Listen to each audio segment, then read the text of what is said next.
बच्चों नमस्कार। आज हम प्रतिशत यानी परसेंटेज चैप्टर में ऐसे कुछ क्वेश्चंस लगाएंगे जो विभिन्न परीक्षाओं में आए हुए हैं। एसएससी एंड अन्य परीक्षाओं में आए हुए क्वेश्चन हैं।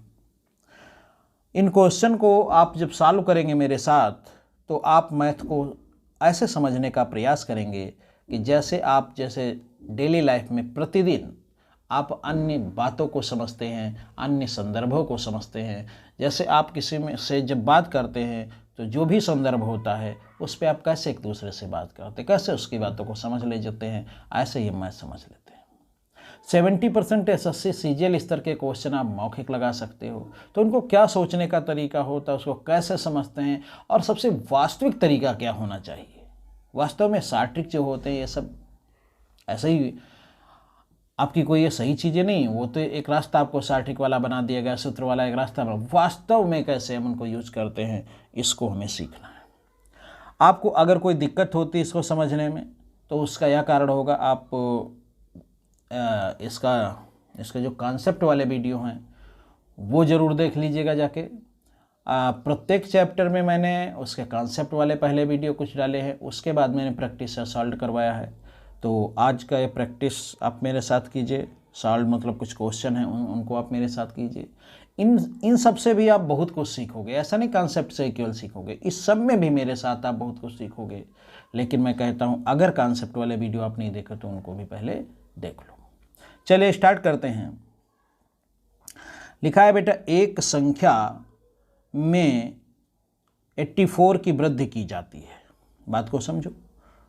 तो वह संख्या स्वयं का 107% हो जाती है। वह संख्या क्या है? अब बात को समझने का प्रयास करो। एक संख्या में 84 की वृद्धि की जाती है तो वह स्वयं का 107% हो जाती है। तो वह संख्या क्या है? अब इसको आप समझने का मेरे साथ प्रयास करें। आप सोचें कि एक संख्या में 84 की वृद्धि की जाती है। वृद्धि वास्तव में कितने की गई भाई? 84 की गई। तो वह संख्या स्वयं की कितनी हो जाती है? 107% हो जाती है। तो आप सोचे वह संख्या, जो भी संख्या है वो 100% तो स्वयं होती ही है। पहले जब 100% होती है फिर हो कितनी गई? 107% होगी।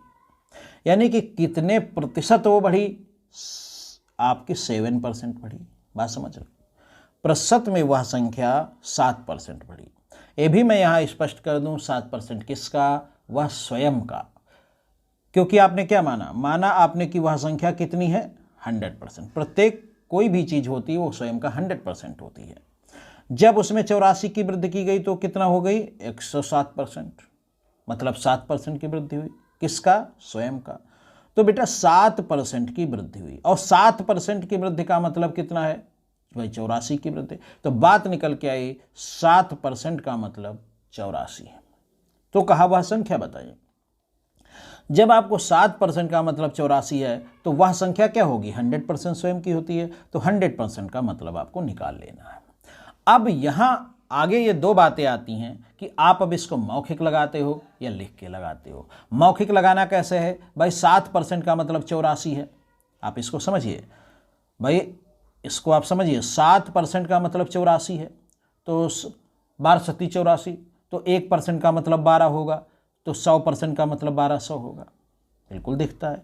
तो आप इसको ऐसे भी कर सकते हो, या आपका मानक का कॉन्सेप्ट जो सेक्शन ए में मैंने आपको समझाया है तो आप उससे तो बहुत सारे सवालों को लगा सकते हो। तो आप कहिए भैया 7% का मतलब है 84, तो 100% का मतलब क्या होगा? तो सीधे जाएंगे एक्स पर। तो भाई 7% का मतलब 84 है तो 100% का मतलब क्या होगा? एक्स थोड़ी देर के लिखो। तो 7 12 सती 84। तो एक्स बराबर कितना आया? 1200। बात आप समझ गए होंगे। तो इसको लिखकर आप बेशक ऐसे लगा सकते हैं, लेकिन आप मौखिक लगाइए तो और अच्छा है। आप क्वेश्चन पढ़िए। उसने कहा 107% हो जाता है। मतलब किसका 107% हो जाता है? तो बात निकल के आएगी स्वयं का। तो यानी कि वृद्धि कितने की हुई? 7% का। वास्तव में वृद्धि कितने की हुई? 84 की। तो 7% का मतलब 84 है। तो 1% का मतलब 12 है। अब 1% का मतलब 12 है तो 100% का मतलब 1200 है। क्वेश्चन आपका लग गया। ओके। अगले क्वेश्चन की तरफ हम चलते हैं, देखते हैं।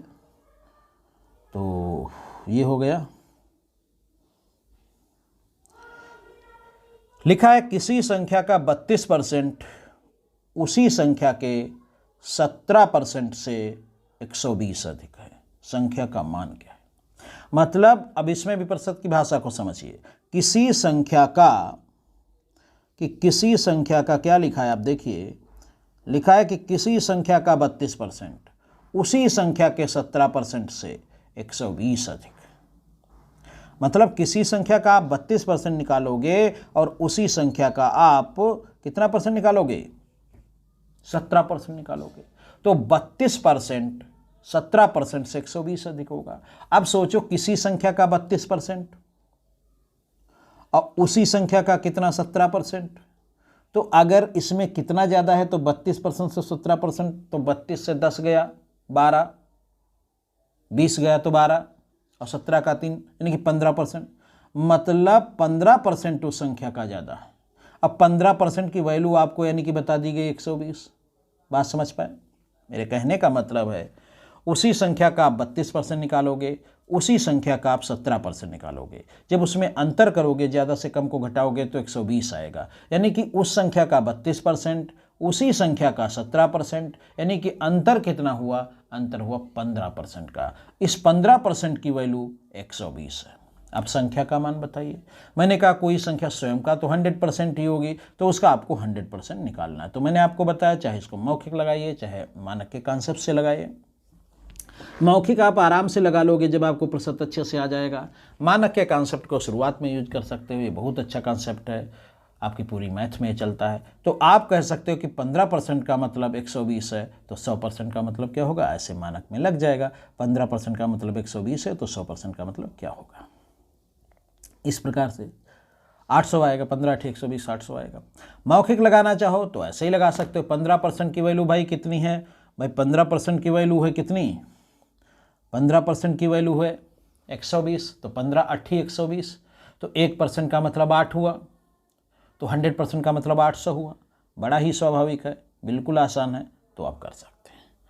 चलिए, ये भी क्वेश्चन आपका हो गया। आगे चलते हैं।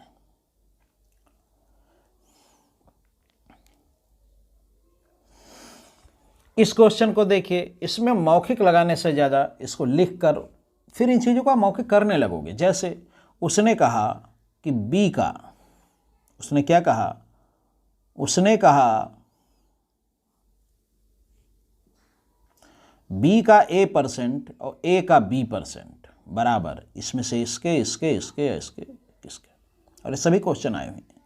तो आप समझो कि B% B का A%, इसका मतलब हो B का A% प्लस A का B%। देखिए लिख के बताते हैं, मौखिक आपको दिख जाएगा फिर।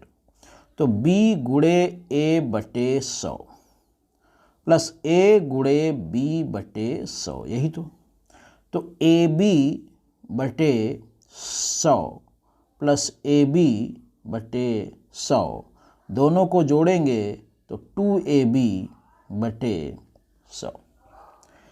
अब इसको अगर प्रतिशत में लिखें तो आप क्या जानते हो? जब भिन्न कोई होती प्रतिशत में लिखना होता है तो 2AB,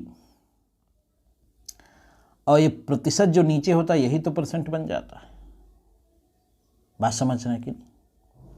एक तो ये स्थिति। अब दूसरी स्थिति ये कि आपको ये पता चल गया कि इसका मान भैया तो ये है।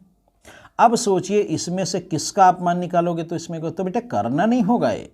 जब आप सोचो नीचे 100 जाना है, तो इसका आप जब निकालोगे तो ये भी अगर ऐसे तो होगा B × 2A/100, तो 2AB/100 आ गया।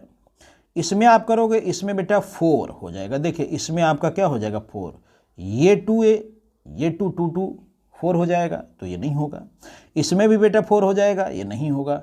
इसमें तो बहुत अलग है, ये नहीं होगा। तो आपका कौन सा ऑप्शन सही है? ऑप्शन A सही है, ये वाला। तो ये बेटा मौखिक लगा दोगे। जैसे आप क्या देखोगे? आप देखोगे B का A% यानी कि AB/100, इसमें भी आपको दिखेगा, इसमें आपको AB/100 दिखेगा, इसमें भी AB/100 दिखेगा। दोनों को जोड़ोगे तो AB 2AB बटे 100 दिखेगा और इससे भी बेटा 2AB बटे 100 दिखता है, इससे भी दिखता है। तो बड़ी आसानी से आप लगा सकते हो। अगले क्वेश्चन की तरफ हम चलते हैं। यदि किसी संख्या का कितना 23%, यदि किसी संख्या का 23% 690 हो तो उस संख्या का 72% क्या होगा? तो इसको आप देखें। यदि किसी संख्या का 32% 690, अब सोचिए 32% 690 है तो उस संख्या का 72% क्या होगा? मौखिक लगा सकते हो। 32 ने 23% 690, मतलब 1% का, तो इसका अगर भाग करें 23 का तो इसमें कितने 3 बार जाएगा और 0 बचेगा। तो उसने कहा किसी संख्या, एक ही संख्या का है, किसी संख्या का 23% कितना है? 690। मौखिक की तरफ जा रहा है, देखिएगा। और 32 ने इतना 23, तो भैया आप इसमें देखें 23, इसमें 69 में कितने 3 बार जा रहा है, तो 1% की वैल्यू आपको दिखेगी 30। तो 100% की वैल्यू आपको निकालनी नहीं, आपको निकालना 72%। तो 1% बराबर 300 है, तो 72% के लिए 72 से गुणा ही तो हो जाएगा। गुणा भी आपको नहीं करना है, आपको 7 तिहाई 21 दिखेगा 210, 2 तिहाई 6 दिखेगा 216, तो 216 और 1 0 ये हो गया बेटा। तो ऐसे तो आपका 2160 आपका आंसर सही सी। बात समझ गए? तो ये मौखिक है, मैं लिख के आपको समझा रहा हूँ, ये चीज़ें मौखिक है। आप देखोगे और सोचोगे कि भैया 23% है 690, तो 1% हुआ आपका 30, तो 72% हुआ, 30 को 72 से गुणा कर दीजिए, तो ऐसे हो गया। आप इसको मानक के कॉन्सेप्ट से भी लगा सकते हैं। भाई कैसे? आप बड़े आसानी से कहोगे कि भैया 23% का मतलब है 690, तो 72% का मतलब क्या होगा?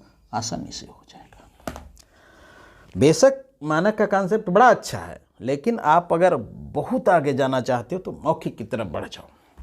आपको मानक के कॉन्सेप्ट की भी हेल्प ज़्यादा नहीं लेनी पड़ेगी, आपको आदत बन जाएगी चीज़ों को अनुभव करने की। और अभी आप क्वेश्चन आसान वाले थोड़ा लगा रहे हो, हम धीरे धीरे बहुत ही जटिल क्वेश्चन आपको लगवाएंगे, लेकिन एक निश्चित क्रम में आगे बढ़ेंगे।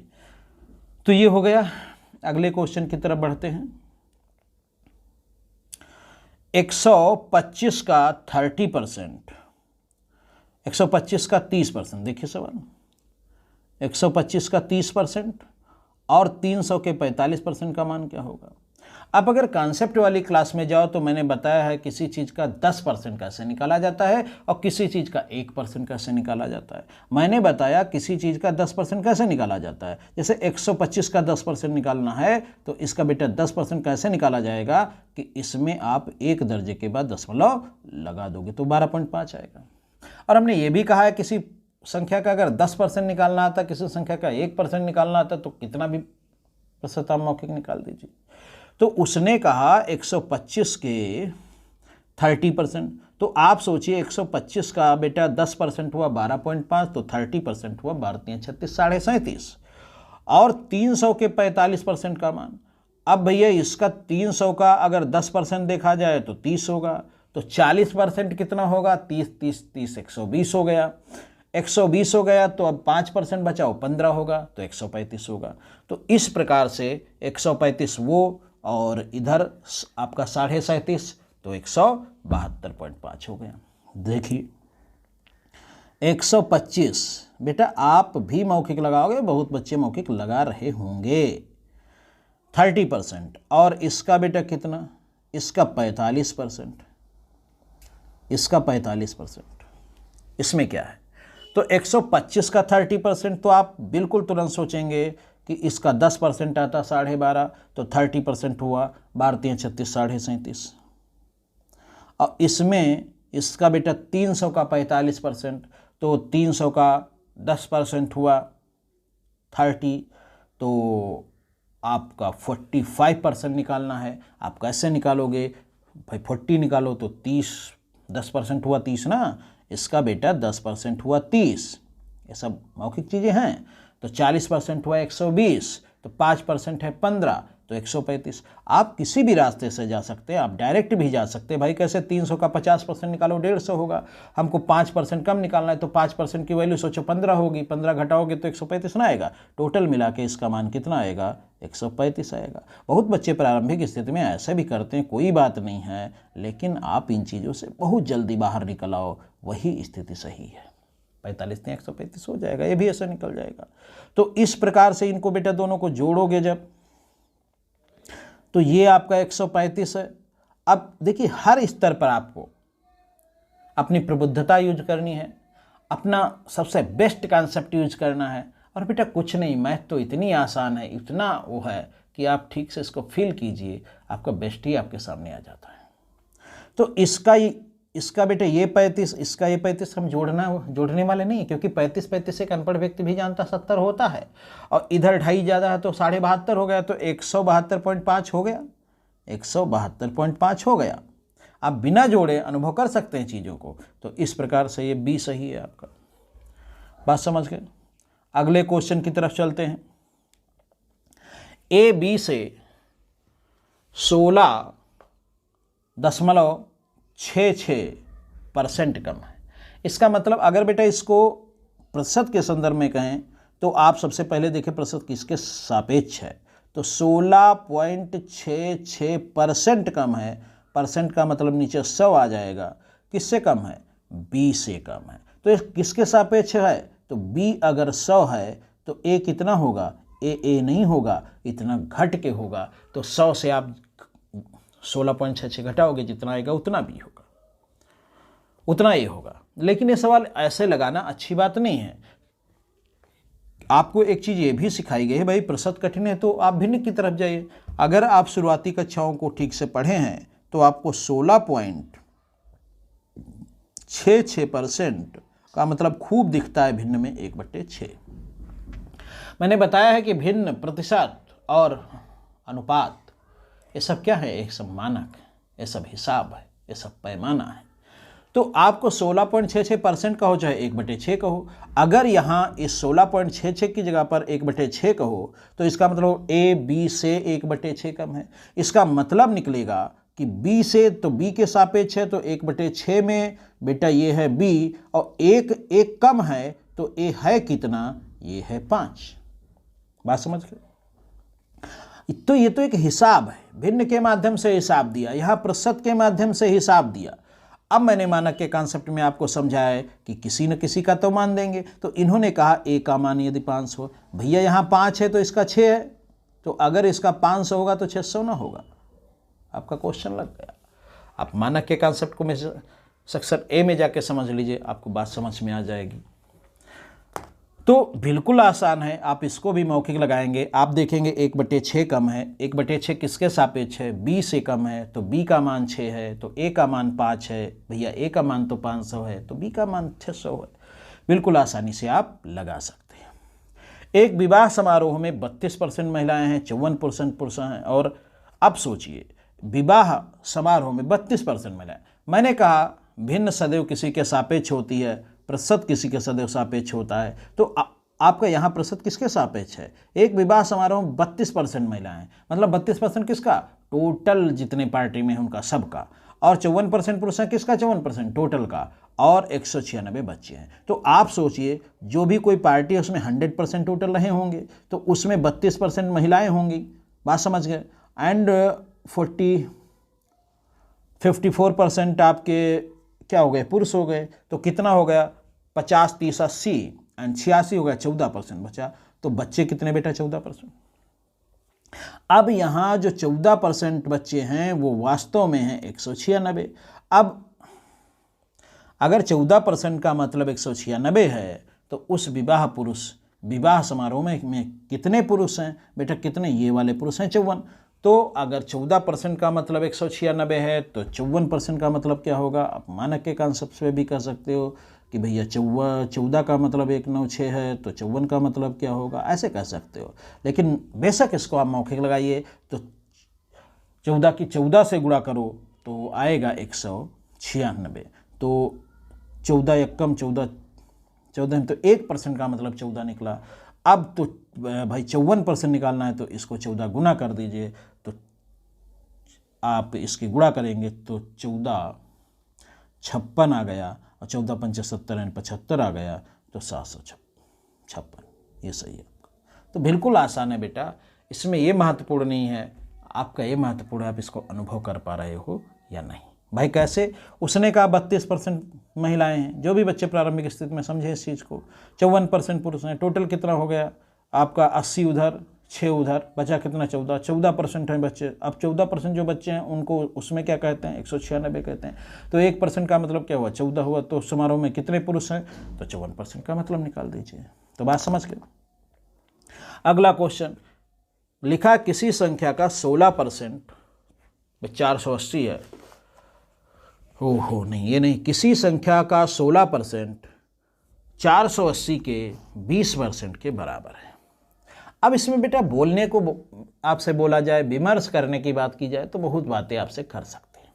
उसने कहा किसी संख्या का 16% 480 के 20% के बराबर है, मतलब 480 का 20% और उस संख्या का 16%, तो ये तो निश्चित हो गया कि वह संख्या 480 से बड़ी है, क्योंकि उसका मात्र 16%।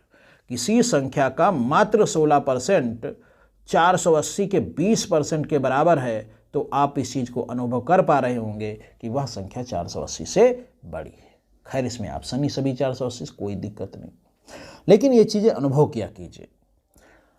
अब आप सोचिए बराबर है तो आप इसको ऐसे लगा सकते हैं बड़ी आसानी से। माना संख्या कितनी है? x, इसका 16% कैसे? ऐसे 16% ऐसे करेंगे। अब 480 के कितने परसेंट के बराबर है? 20% के बराबर है, तो 20% ऐसे करेंगे। इन दोनों को क्या कर देंगे? बराबर कर देंगे। ये ऐसे हो गया, 16 48 हो गया, कितना आया? 600 आया। सवाल लग गया, आप बिल्कुल आसानी से लगा सकते हैं। हो गया, तो बिल्कुल आसान है चीजें, आप इनको कर सकते हैं। अगला सवाल,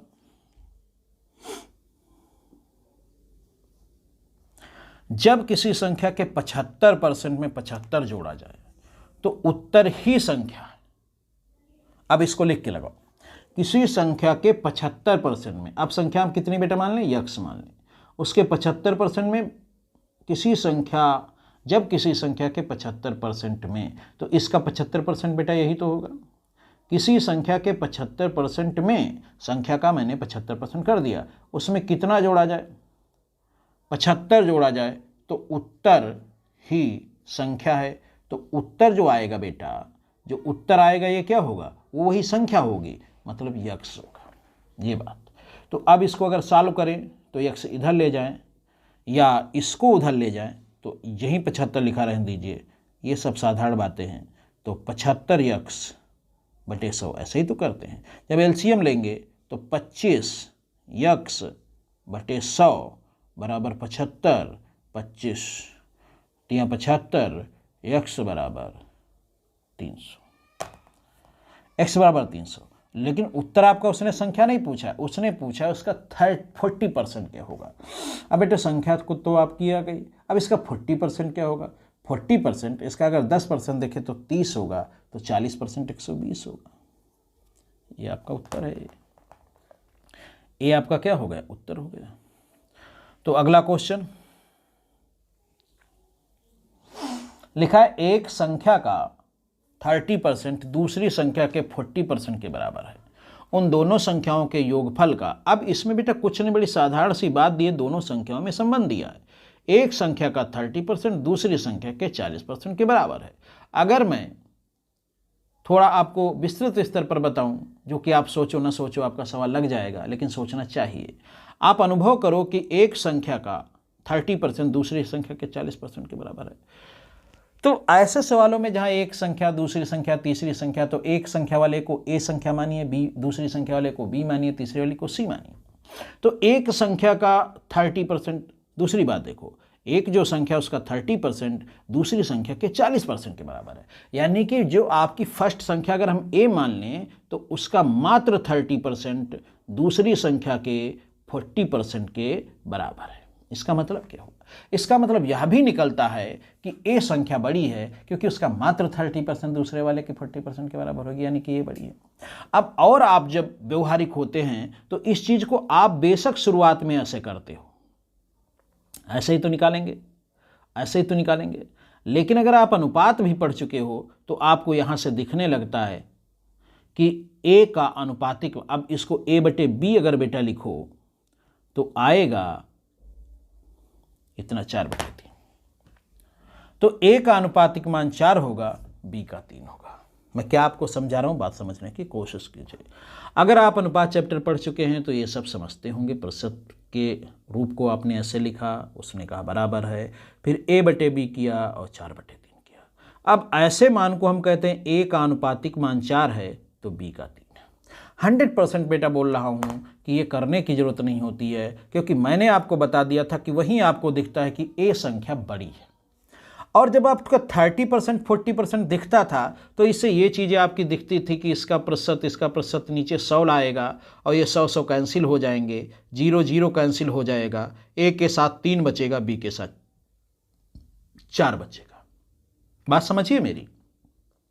आप जब अच्छे से सवाल लगाओगे तो आपको दिखेगा ए के साथ 3 बचेगा और बी के साथ 4 बचेगा। और आप जानते हो जब हम बी को नीचे लाएंगे या ए को वहां नीचे ले जाएंगे तो ए के सामने क्या होगा, एक अगर इसको हम बी को यहां लाते हैं तो ए बटे बी हो गया 4/3। तो आप जानते हो ए का अनुपातिक मान 4 है, बी का अनुपातिक मान 3 है। तो ये बिना लिखे आप इस स्थिति को महसूस कर सकते थे, लेकिन अनुपात के भी चैप्टर को आपको उसमें जो कॉन्सेप्ट वाला सब मैंने बताया उसको समझना पड़ेगा। तो आप सोचिए, जैसे उसने कहा एक संख्या का 30%, दूसरी संख्या के 40%, तो ए का 30%, तो ए के साथ में 3 दिखा, बी के साथ में 4 दिखा, तो ए का अनुपातिक मान 4 दिखा, बी का अनुपातिक मान 3 दिखा, इतना दिखता है। ये क्या है? ये बेटा प्रत्येक, ये आपका जब अनुपात की आपको अच्छी जानकारी ही होगी तो ये समझ में आना, ये कोई क्वेश्चन नहीं जो आपको रटना है, एक कॉन्सेप्ट है, ये व्यवहारिक रूप है अनुपात का। तो इसको तो समझना ही, 2-3 चीजें ही तो है आपके अनुपात के चैप्टर में, तो उनको तो आपको समझना ही होगा। तो अब बात निकल के आई कि हिसाब देखा जाए, आपको मैंने क्या बताया, रेशियो, भिन्न और प्रतिशत, ये सब क्या है, हिसाब है, मानक है। तो ए का अनुपातिक मान यदि 4 है तो बी का अनुपातिक मान 3 है। जब आपके मन में ये स्पष्ट हो जाता है कि ए का अनुपातिक मान 4 है, ए का अनुपातिक मान 4 है और बी का अनुपातिक मान 3 है, दूसरी संख्या भाई कम है, उन दोनों संख्याओं के योगफल का 25% 420 के बराबर है। उन दोनों संख्याओं के योगफल का 25%, उन दोनों संख्याओं के योगफल का। अब ये जो बात बताई है इसको हम दूसरे रूप में हमें समझना चाहिए। उसका 25% बेटा अगर 420 है तो उन दोनों संख्याओं का योगफल होगा कितना, 1680। आप अगर मैथ को समझना चाहते हैं, मैथ को समझ चुके हैं, थोड़ी मेहनत मैथ पर कर चुके हैं, तो यही आप देखेंगे कि उन दोनों संख्याओं के योगफल का 25% हमें दिया है 420, तो भैया 100% यानी कि उनका उन संख्याओं का योगफल क्या होगा, 420 420 420 420 यानी कि 1680।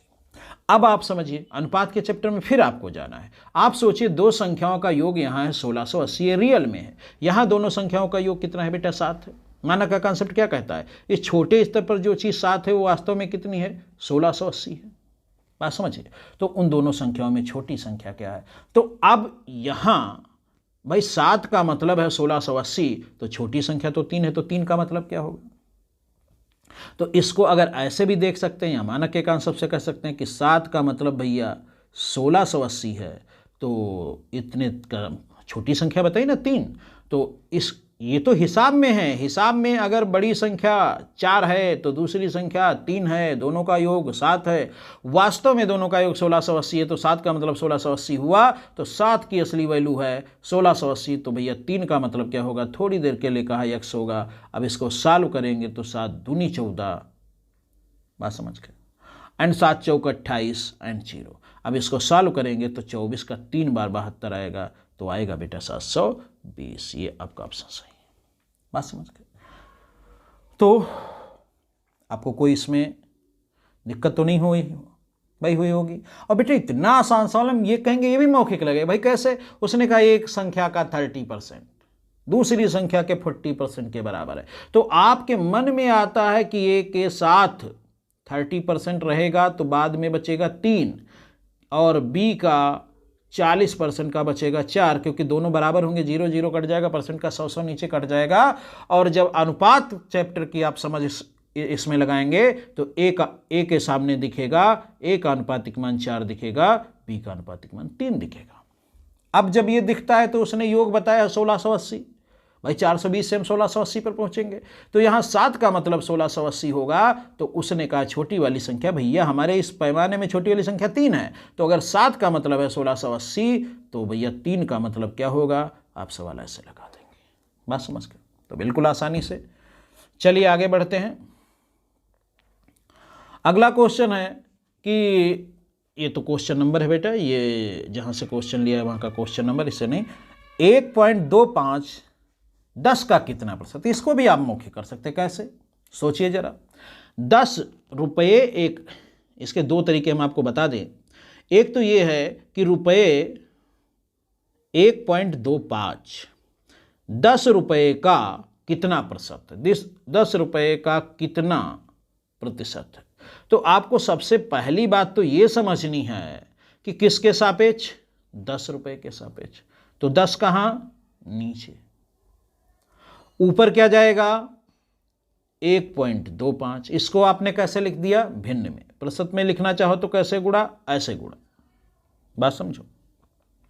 आप क्या करोगे, इसको कैंसिल करोगे, गुणा करोगे, 12.5% आ जाएगा बेटा, यहाँ परसेंट का निशान लग जाएगा, 12.5% आ गया। ये तरीका लिख के लगाने का है। लेकिन आप जब मैथ को समझने लगते हैं, फील करने लगते हैं, तो आप बड़ी आसानी से चीज़ों को सोच लेते हैं। देखिए कैसे, आप सोचोगे 10 रुपये का 1 रुपये कितने परसेंट है, सीधे दिखता 10% है। भाई 1 रुपया 10 रुपये का 10वां भाग ही तो है, तो 1 रुपया 10 रुपये का कितना परसेंट है, 1 रुपया 10 रुपये का 10% है। अब वो अगर 10% है तो 0.25 10 रुपये का कितना परसेंट है। जरा बात को समझो। मैंने कहा कि आपको निकालना है 10 रुपये का 1.25 कितना परसेंट। तो आप ऐसे मन में सोचो कि 10 रुपये का अगर 1 रुपया देखें तो कितना परसेंट होता, 10% होता। भाई 10वां भाग तो है 1 रुपये का, उसे 10% कहेंगे। अब बात आई 0.25 की। जब 1 रुपया 10 रुपये का 10% है तो 0.25 1 रुपये का चौथाई है, यानी कि 0.25 उस 10% का मात्र 2.5% होगा। भाई क्यों, जब 1 रुपया उसका 10% है तो उसका 1/4 0.25 उसका 2.5% ना होगा। तो इस प्रकार से 1.25 कितना परसेंट हुआ, 12.5% हुआ। क्वेश्चन लग गया मौखिक। तो बात को समझने का प्रयास करो। मैंने आपसे क्या कहा, भाई उसने कहा 10 रुपये का कितना प्रतिशत है। आप सोचिए 10 रुपये का 1 रुपये कितना प्रतिशत है, तो आप कहोगे 10% है। अब 1 रुपये का 0.25 कितना है, चौथाई है, तो वो अगर 10% है तो 2.5% ना हुआ, तो 1.25 कितना परसेंट हुआ, 12.5% हुआ। तो क्वेश्चन आपका लग गए। अगला क्वेश्चन, एक व्यक्ति को 20% वेतन वृद्धि प्राप्त होने पर उसका वेतन 24,000 रुपये हो जाता है, तो उसका वेतन पूर्व में कितना होगा। बेटा सबसे पहले तो आपको प्रतिशत को मैंने सदैव बताया किसी के सापेक्ष होता है। इसको भी हम लिख के भी लगाएंगे, मौखिक भी लगाएंगे। लिख के सोचो पहले, मौखिक सोचो पहले। एक व्यक्ति की 20% वेतन वृद्धि। अब 20% किसके सापेक्ष है, जो उसका मूल वेतन है उसके सापेक्ष है, यानी कि उसका वेतन कितना परसेंट रहा। भाई परसेंट में कहें तो 100% है। 20% जब वेतन वृद्धि हुई तो अगर प्रतिशत में तो कहें तो 120% हो गया। बात समझो। अब 120% हो गया वेतन, इसको अगर उसमें कहें तो 24,000 हुआ। बात समझते जाओ। अब कहता है उसका पूर्व में वेतन कितना था, मतलब उसका वेतन पहले 100% था। अब आप सोच सकते हो कि 120 के 6 टुकड़े करो, आराम से होते हैं 20-20 के, और 24,000 के भाई 6 टुकड़े करो तो 4 छंग 24, 4 हज़ार के। आप सोचिए उन 6 टुकड़ों को करोगे तो 24 कितना आएगा, 4 छंग 24, 4 छंग 24, 4 हज़ार आएगा। तो 100% में वो 5 ही टुकड़े हैं तो 20% आ गया। तो दिखता है। शायद कुछ बच्चे ना समझ पाए हों, एक बार फिर से समझिए। उसने कहा 20% की वृद्धि होती है, 20% का मतलब 120 हो गया। बेटा 120% का मतलब हो गया आपका 24,000। आप सोचिए 120 में 20-20 के 6 टुकड़े होते हैं, 24,000 में 6 टुकड़े कितने कितने के होंगे, 6 चौक 24, 4-4 हज़ार के। यानी कि 20% की वैल्यू कितनी आई, 20% की वैल्यू आई 4,000। अब आप समझिए कि 100% का मान निकालना, तो 20% कितने बार, 5 बार, तो 4,000 5 बार कितना हुआ, तो 100% की वैल्यू कितनी हुई, 100% की वैल्यू 20,000 हुई। ये तो आप मौखिक लगाएंगे, फीलिंग आपके अंदर आएगी, हाँ यार इतना होता है। थोड़ा उसके पहले के रास्ते बताते हैं। मानक के कॉन्सेप्ट से आप कहिएगा तो आपको दिखेगा कि 120% की वैल्यू है भैया कितना, 24,000। तो कहेगा तदनुसार उसका पूर्व वेतन कितना था। पूर्व वेतन मतलब 100% बेटा जो बात करें तो 100% का मान कितना होगा, x होगा। इसको आप लगाओगे बेटा, सब कुछ वही है, 12 दूनी 24 है, 2,000 है, तो x बराबर 20,000 आ गए। अब बेटा कुछ बच्चों को शायद इस पर डाउट हो कि उसमें हमने कहा 120% होगा। अगर आप 100 के संदर्भ में सोचें, मैंने बताया कि प्रतिशत एक हिसाब है, ये 100 के संदर्भ में बात करता है, तो इसके कहने का मतलब है 20% की वेतन, मतलब प्रारंभिक वेतन कितना माना जाए, प्रारंभिक वेतन अगर 100 है तो वेतन हो कितना गया, 20% बढ़ा, तो इसका 20% कितना हो गया, 20 हो गया। तो उसके बाद अब कितना वेतन हो गया, 120 हो गया। ये तो एक हिसाब है 100 के संदर्भ में। उसने कहा 120 जो आया है ये आपका भैया 24,000 हो गया। तो 120 का मतलब अगर 24,000, तो इसका भैया 100 का मतलब निकालना, चाहे 20-20 के टुकड़े काट के निकाल लो, चाहे मानक के कॉन्सेप्ट से ऐसे कहो। सवाल तो लग गया। तो बहुत आसान है बेटा, ये आपका सही है। और अगले क्वेश्चन की तरफ हम चलते हैं। वार्षिक परीक्षा में महुआ के गणित में सुप्रियो से 10% अंक मिले। बेटा हर सवाल को 3-4 बड़े ही अच्छे तरीकों से लगाया जा सकता है और वो एक ही चीज होती है। अगर हम इसको 100 के संदर्भ में हिसाब समझे तो इसका क्या मतलब है, वार्षिक परीक्षा में महुआ को गणित में सुप्रियो से 10% कम अंक मिले। किसके सापेक्ष है, सुप्रियो के सापेक्ष है। तो सुप्रियो को बेटा अगर कितने मिले, 100 मिले, तो महुआ को कितने मिले, 10% का मिले, 100 पर 10 का मिले, मतलब 90 मिले। अब कहता है महुआ को तो 81 मिले, तो इस 90 का मतलब कितना है, 81 है। तो 10% का मतलब क्या होगा, 9 होगा। तो 100% का मतलब क्या होगा, सोचिए 90 होगा, लग जाएगा। मानक के कॉन्सेप्ट से कह सकते हैं भैया 90 का मतलब 81 है, तो उसने कहा सुप्रियो के अंक 100 माने, तो 100 का मतलब क्या होगा, x होगा। इसको आप लगाओगे, 0 0 कटा, 9 9 81, x बराबर कितना आया, 90 आया। सवाल तो हो गया। तो कितनी आसानी से आप सवाल लगा सकते हैं, आप समझो। अगला क्वेश्चन क्या है, एक संख्या से 12 कम करने पर वह घटकर 80%। बात को समझने का प्रयास करो। एक संख्या से 12% कम करने पर जब 12 कम करते हो तो वह घटकर अपना 80% रह जाती है। मतलब उस संख्या का 20% घट जाता है जब हम 12 घटाते हैं। यानी कि उस संख्या का 20% बराबर है 12 के। तो आप सोचिए 20% घट जाती है, वास्तव में कितना घटाते हैं, 12। तो उस संख्या का 20% 12 है, तो उस संख्या का 30%। अब सोचिए 20% 12 है, तो 10% 6 होगा, तो 30% बेटा कितना होगा, 18 होगा। होगा कि नहीं होगा भाई, 20% 12 है, तो 10% सबको दिखता 6 है, और 10% अगर 6 दिखता है तो 30% सबको दिखता 18 है। तो ऐसा ही लग गया, माना के कॉन्सेप्ट से भी लग सकता। तो इस प्रकार से इसका बेटा ये वाला ऑप्शन सही, सी सही, ठीक। ये ऊपर नीचे बेटा हो गया BC, इसमें कोई अंतर नहीं, आपका बिल्कुल सही लिखा है। तो ये ऐसे हो गया, ठीक है। अगला क्वेश्चन, एक कक्षा में 30% छात्रों के पास मोबाइल फोन है। अब सोचिए अगर 100 के संदर्भ में बात करें तो समझो टोटल लड़के हम कितने माने कक्षा में, आपके 100। मोबाइल वाले कितने लड़के हो जाएंगे, मोबाइल वाले 30 हो जाएंगे। तो मोबाइल फ़ोन रखने वाले छात्रों में 10% के पास ब्लूटूथ है। तो टोटल बच्चे अगर बेटा 100 माने, उसने कहा एक कक्षा के 30% छात्रों के पास मोबाइल है, तो हमने 100 माने तो 30% का मतलब 100 पर 30 के पास मोबाइल है, तो मोबाइल वाले 30 हो गए। अब इनका ब्लूटूथ वाले कितने हैं, इसका मोबाइल फ़ोन रखने वाले छात्रों में से 10%, इसका 10%, इसका 10% बेटा कितना हुआ, 3। इनके पास ब्लूटूथ की सुविधा है। अब कहते हैं कक्षा में अगर 200 छात्र हैं तो कितने छात्रों के पास ब्लूटूथ? ये भैया 100 के संदर्भ में, जब 100 टोटल थे तो उस समय ब्लूटूथ वाले आए 3, और अगर ये 200 होंगे तो ये 6 ना होंगे। तो बड़ी आसानी से आप क्वेश्चन लगा सकते हैं, ये वाला आपका सही है, ये वाला सही है, ठीक है। तो इस प्रकार से बिल्कुल आसान है, कुछ भी नहीं है। अगला क्वेश्चन आप देखें, एक कंपनी के पास 80 इंजीनियर हैं। यदि इंजीनियरों की टोटल कामगारों की संख्या के 40% हो। अब सोचिए, टोटल कामगारों का 40%, मतलब ये परसेंट है, 40% किसका? टोटल। तो टोटल कामगार कितने मानिए? टोटल कामगार मानिए 100, उसका कितने परसेंट इंजीनियर हैं? इंजीनियर 40% हैं, तो इसमें कितने हुए बेटा? 40 हुए। अब ये कहता है कि ये तो एक हिसाब है 100 के संदर्भ में, यहाँ इंजीनियर 40 हैं लेकिन वास्तव में कितने हैं? 80 हैं। तो आप सोचिए, तो यहाँ टोटल कामगार कितने होने चाहिए? अगर ये इस हिसाब में 40 था, वो अब 80 है, अगर बेटा 80 है, ये देखो 80 है, तो आपके टोटल कामगार 200 ना हो जाएंगे? बिल्कुल आसान है, आप समझ गए होंगे भाई। देखिए उसने क्या कहा, एक कंपनी के पास 80 इंजीनियर है। यदि वहां इंजीनियरों की कुल कामगारों की संख्या का 40% है, मतलब 100 अगर टोटल कामगार हैं तो इंजीनियर कितने हैं? इंजीनियर तो हैं 40। और उसने तो कहा कि उस कंपनी में टोटल कामगारों की संख्या बताइए। यदि इंजीनियर 80 हैं तो ये 40 तो हिसाब में थे, वास्तव में इंजीनियर 80 हैं, तो 2 गुने का मामला है। तो 2 गुने का मामला है तो ये भी 2 गुने का होगा। टोटल कामगार कितने हुए? 200।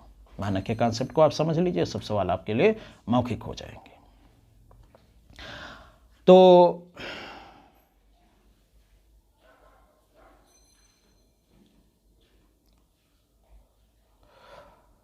आज इतना ही रखते हैं, आपके काफ़ी क्वेश्चन हो गए हैं। अगली क्लास में हम बाकी क्वेश्चंस को बताएंगे। तो आप इन चीज़ों को समझने का प्रयास करो। मेरे साथ जब चीज़ों को आप समझते हो तो उसमें आप यह जानने का प्रयास करो कि हम सोचें कैसे। बातें वही हैं जो आप लिख के लगाते हो, आप मौखिक लगा सकते हो। और मौखिक इसलिए लगाने को कहते हैं क्योंकि उससे आपकी समझ बनेगी, इसलिए नहीं कि कोई रिकॉर्ड बनाने की मौखिक लगाना है। आप जब कोई चीज़ मौखिक करते हो तो उसको बहुत अंदर तक समझ लेते हो, और अंदर तक जो समझना बहुत आसान है, उसमें कुछ है ही नहीं, प्रतिशत का मतलब आप समझ लें। और अगर इसमें कोई दिक्कत भाई आती है तो आप YouTube की प्लेलिस्ट में जाइए, वहाँ सेक्शन C में चैप्टर A में जाइए, आपके कॉन्सेप्ट वाले वीडियो से भी देख डालिए, तो आपको विधिवत ये सब समझ में आ जाएगा, कुछ भी नहीं है। तो अगली क्लास में हम इसके आगे के क्वेश्चन लगवाएंगे और कोशिश करेंगे कि आपकी जो सोच है, जो समझ है, उसको और हम विस्तार दे सके। तो आज इतना ही। जय हिंद, जय भारत।